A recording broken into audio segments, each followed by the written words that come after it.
Senhor esteja convosco. Ele está no meio de nós. Proclamação do Evangelho de Jesus Cristo, segundo Lucas. Glória a vós, Senhor.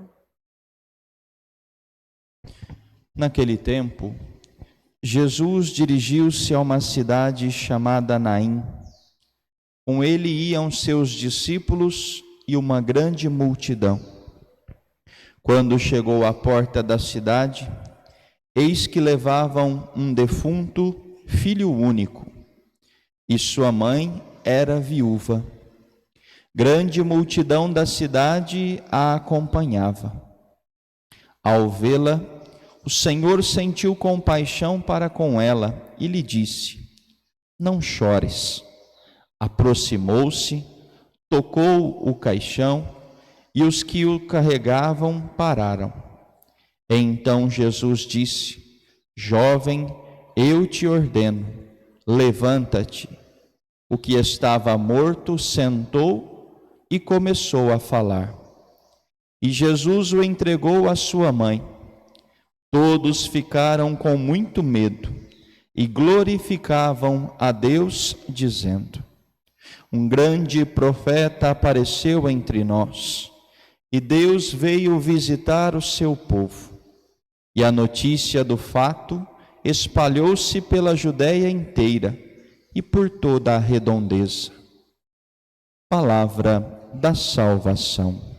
Glória a vós, Senhor.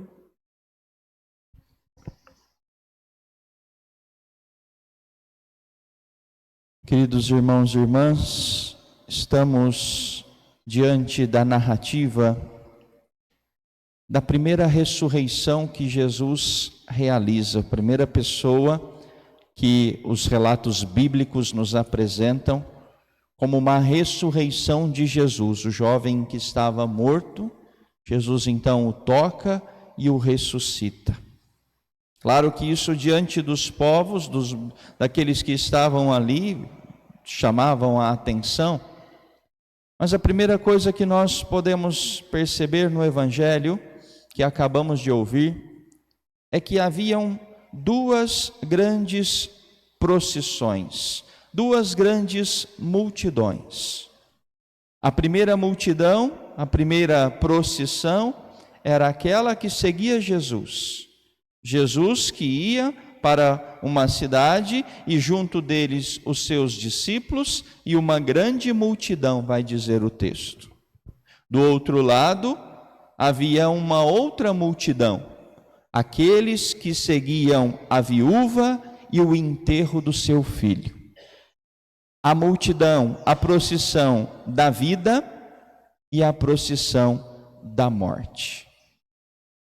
É sempre uma escolha. O Evangelho sempre nos apresenta uma escolha. De que lado queremos ficar?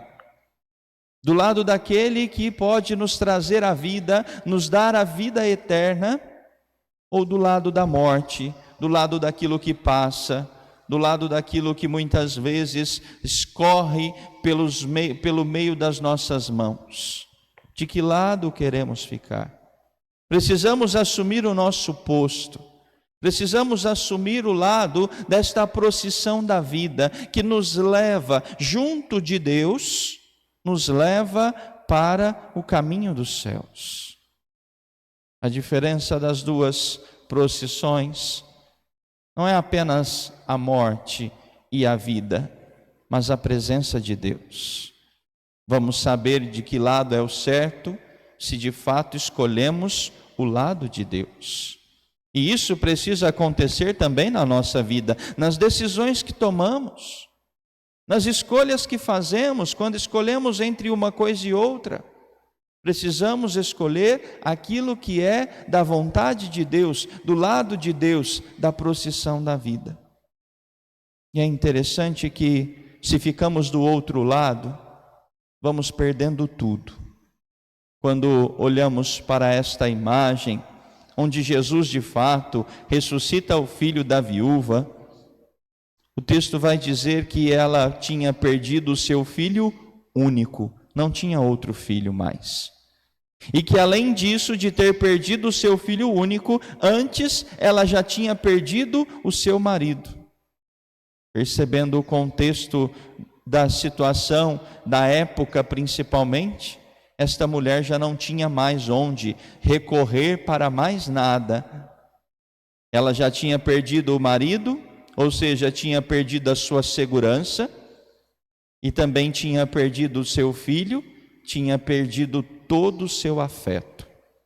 É isso que nós precisamos perceber. À medida que perdemos tudo, nosso Senhor nos encontra. Nosso Senhor vem ao nosso encontro. Jesus está passando e entra ali na cidade, assim como Ele quer entrar na nossa vida. Mas para que isso aconteça é preciso perder tudo. E como ainda somos apegados, como ainda não permitimos que Deus nos arranque tudo.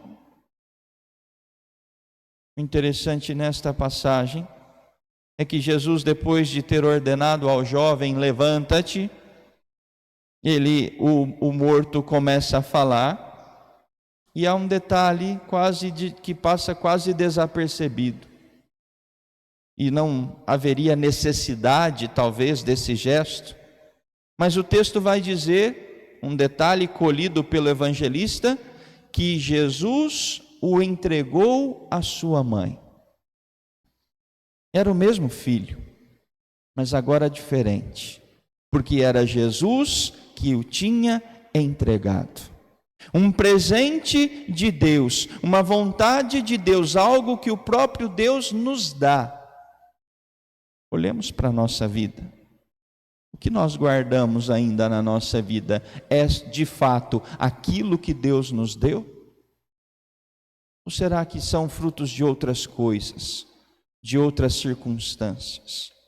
É nosso Senhor quem precisa entregar em nossas mãos aquilo que deve fazer parte da nossa vida. Se não vem de Deus, cuidado, porque pode vir do inimigo. Se não é nosso Senhor quem nos entrega, com certeza o inimigo pode tirar proveito e nos conduzir, não pela multidão, não pela procissão da vida, mas pela procissão da morte. Peçamos a Deus que nos ajude a tomarmos um discernimento correto daquilo que na nossa vida ainda precisa ser mudado, para que façamos parte desta caminhada junto de Jesus.